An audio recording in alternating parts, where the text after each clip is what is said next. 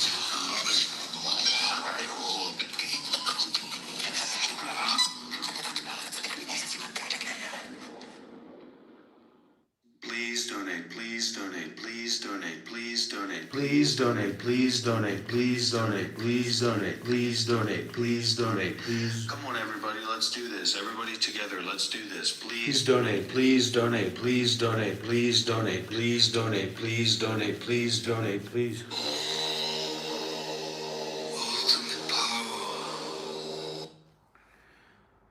All right, let's try that again. I don't know what we can do here to make that better. Come on, everybody, we can do this. Come on, everybody, this isn't about someone. Come on, everybody, let generosity lead the way. Come on, everybody, let's get fucking crazy. All right, let's try this. Let's go 100%. And let's go 66.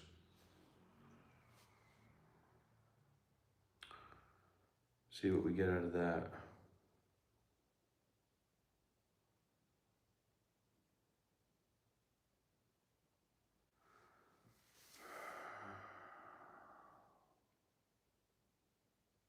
Okay, you ready for this, everybody?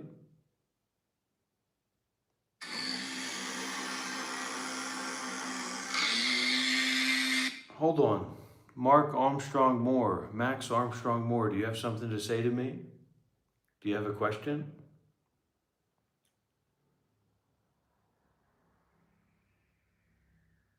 One day, sure.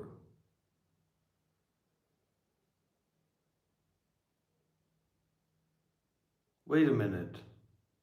What's going on in here? Is my community turning against me? We're manifesting, okay?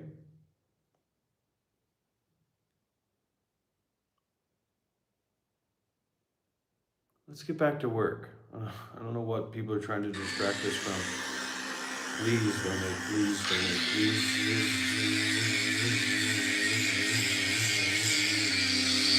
Donate. Please donate. Please donate. Please donate. Please donate. Listen, Max, I'm going to say this one time. If you'd like to have a call, then you can call in through the WhatsApp number and we can talk like men. But otherwise, we're going to get back to work. We're going to continue doing our samaya and our sincere practice, and we're not going to be cowtailed in this situation, okay? If you're willing to call in, I'm happy to hear from you. But if you're just going to sit back and put little text messages there, I'm not going to let you derail this. Please donate, please donate, please, please, please donate, please donate.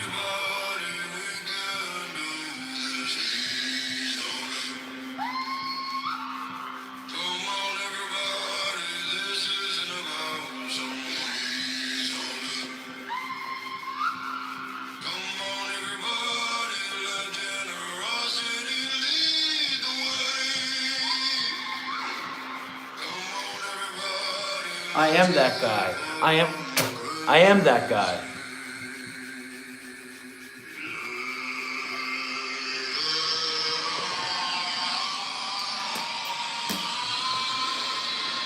Everybody now, come on.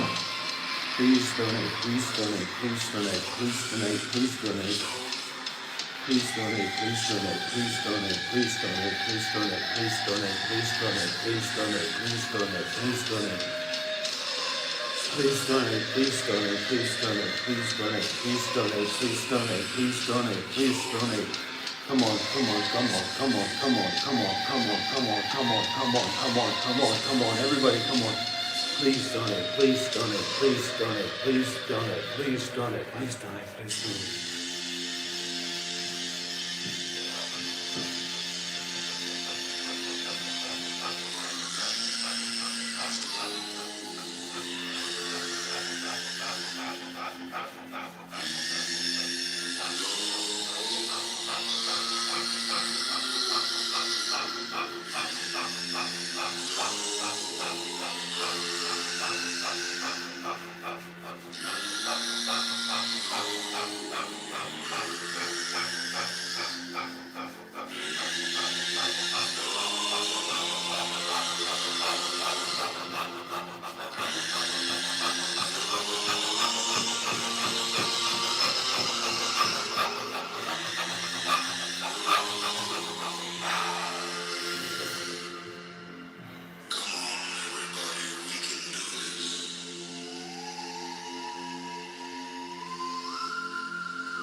The problem is that everybody wants to come in and pretend to be an expert, but basically nobody has real experience.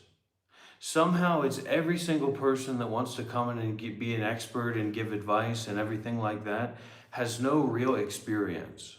They're totally vapid, shallow. They've convinced themselves that they're a professional. We're looking for a 4-figure donation, brother.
Please donate, please donate, please donate, please donate, please donate, please donate, please donate, please donate, please donate, please donate, please donate, please donate,